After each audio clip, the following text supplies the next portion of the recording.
Hello, कैसे हैं आप सभी। आशा करती हूँ आप सभी अच्छे होंगे, स्वस्थ होंगे, मस्त होंगे और अपनी पढ़ाई को कर रहे होंगे। तो चलिए बच्चों, आज हम सभी लोग किसलय भाग 3 के पाठ 11 कबीर के पद को पढ़ते हैं। बोर्ड का एग्ज़ाम अब नज़दीक है, इसलिए अपनी पढ़ाई को ध्यान में दीजिए और पढ़ाई करते रहिए। इधर उधर की बातें नहीं करिए, पढ़ाई पे ध्यान दीजिए, बस यही एक रिक्वेस्ट है आप लोगों से। चलिए पढ़ते हैं कबीर के पद। कबीर एक बहुत हिंदी साहित्य में कबीर का नाम बहुत बड़ा है। यदि हम ये कहें कि कबीर के बिना भक्ति काल की सोच भी नहीं सकते हम, तो यह अतिशयोक्ति नहीं होगी।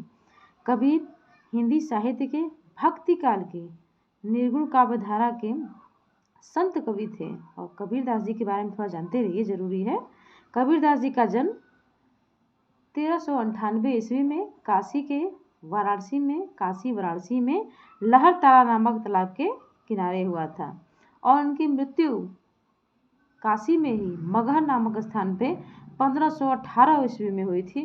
कुल ये 120 वर्ष जिए। 120 वर्ष के कार्यकाल में इन्होंने बहुत कुछ किया। कबीरदास जी का व्यक्तित्व ऐसा था, ये किसी एक धर्म के प्रति नहीं थे, बल्कि धर्म निरपेक्ष थे।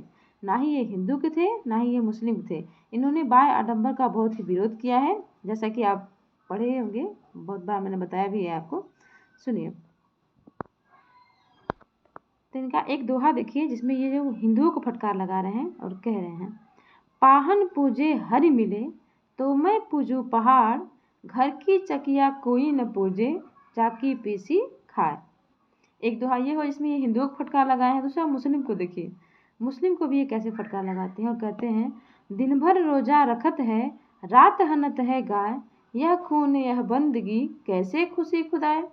तो इसका मतलब ये हुआ कि जो कबीरदास जी हैं, ना ही वो हिंदू धर्म के पक्ष में थे और ना ही वो मुस्लिम धर्म के, बल्कि ये धर्म निरपेक्ष थे। इनके लिए सभी धर्म समान थे और बाह्य आडंबर का ये विरोध करते थे। ईश्वर एक है, इनका यही मानना था। तो चलिए इनके जो पद दिए गए हैं वो हम लोग पढ़ते हैं। इनका जो पहला पद है कबीरदास जी का, इम्पोर्टेंट चीज़ पर इनके बारे में ये भी जान लीजिए।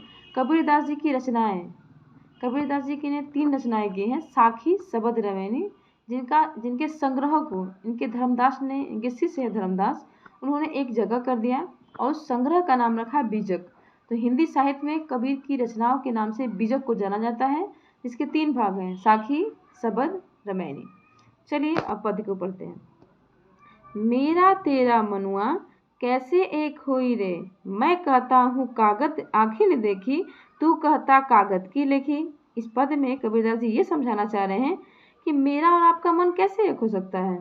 मैं जो कुछ कहता हूँ वो अनुभव की हुई बातों को कहता हूँ और आप केवल किताबी बातों को कहते हैं, तो मेरा और आपका मन एक कैसे होगा। मैं कहता सुरझावन हारी, तू रखे उलझाई रे। मैं कहता हूँ कि आप किसी धर्म के चक्कर में नहीं पड़िए, इन बंधनों में मत पड़िए, सब लोग मिल कर रहिए। लेकिन आप क्या करते हैं, तू राखे उलझाई है, लेकिन आप इन्हीं बंधनों में जकड़े रहते हैं, उलझे रहते हैं। मैं कहता हूँ जागत रहियो, तू रहता है सोई रे। मैं कहता हूँ आपको, आप जागते रहिए, अर्थात अपने कर्म को करते रहिए, सजग रहिए। तू रहता है सोई रे, लेकिन आप क्या कर रहे हैं, सो रहे हैं, अर्थात अपने कार्य पे ध्यान नहीं दे रहे हैं। मैं कहता निर्मोही रहिए, तू जाता है मोई रे। मैं आपको कहता हूँ कि सांसारिक मोह माया में आप बंधिए नहीं, बंध कर मत रहिए। निर्मोही रे, धन दौलत आशा निराशा सब चीज़ से ऊपर रहिए। लेकिन आप क्या करते हैं, इन्हीं सब चीज़ों में मोहित रहते हैं, लालच में फंसे रहते हैं। और मैं कहता हूँ कि आप लालची मत बनिए। तो आपका और मेरा मन कैसे एक हो सकता है। आगे देखिए, जुगन जुगन समझावत हारा, कहीं न मानत कोई रे। मैं आपको बार बार, युग बीत गए, कई युगों से समझाते समझाते हार गया हूँ, लेकिन कहीं न मानत कोई रे, मेरी कही हुई बात को कोई मान नहीं रहा है। सतगुरु धारा निर्मल बाहे, वामे काया धोई रे। कहत कबीर सुनो भाई साधो, तब ही वैसा होई रे। कबीरदास जी कह रहे हैं कि सतगुरु, जो अच्छे गुरु हैं, वो ज्ञान की निर्मल धारा बहा रहे हैं। आप उसमें अपने शरीर को, अपनी काया को धो लीजिए, अर्थात ज्ञान में डूब जाइए, भक्ति में डूब जाइए। कहत कबीर सुनो भाई साधो, तभी वैसा होई रे। यदि आप, हे सज्जनों, कबीरदास जी कहते हैं, हे सज्जनों, यदि आप ऐसा करते हैं तभी मेरा और आपका मन एक हो सकता है, अन्यथा नहीं हो सकता। चलिए अब दूसरा पद हम लोग पढ़ते हैं। दूसरे पद में ये बता रहे हैं, इसमें ईश्वर की महत्ता, कि आप कोई धर्म यज्ञ करिए, कांड करिए, कुछ भी करिए, यदि आपका मन सही नहीं है तो हम आपको मिलेंगे नहीं।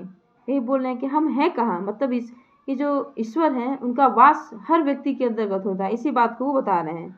बोल रहे हैं, मोको कहाँ ढूंढे बंदे, मैं तो तेरे पास में, ना मैं देवल ना मैं मस्जिद, ना काबे कैलाश में, ना तो कौनो क्रिया कर्म में, ना ही जोग बैराग में, खोजी होए तो तुरते मिली है पल भर की तलाश में, कहे कबीर सुनो भाई साधो सब शासन की सांस में।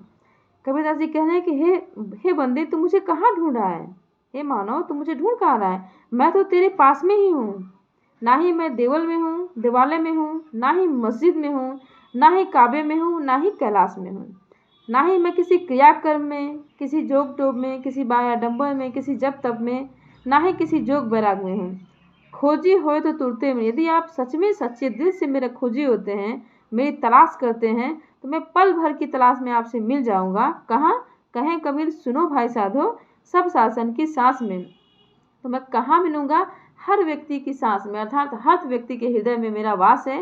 यदि आप सच्चे मन से खोजना चाहते हैं तभी मैं आपको हर व्यक्ति में दिखाई दूंगा, अन्यथा आप मुझे देव मंदिर, मस्जिद, पर्वत, गिरजाघर, कैलाश, किसी कर्म कांड, जोग बैराग कहीं आप खोज लेंगे, मैं आपको नहीं मिल पाऊंगा। यदि आप सच्चे मन से खोजते हैं तो मैं आपको हर व्यक्ति की सांस में मिल जाऊंगा। तो आशा है आप सभी को समझ में आया होगा। धन्यवाद। पढ़ते रहिए, रिवीजन करते रहिए।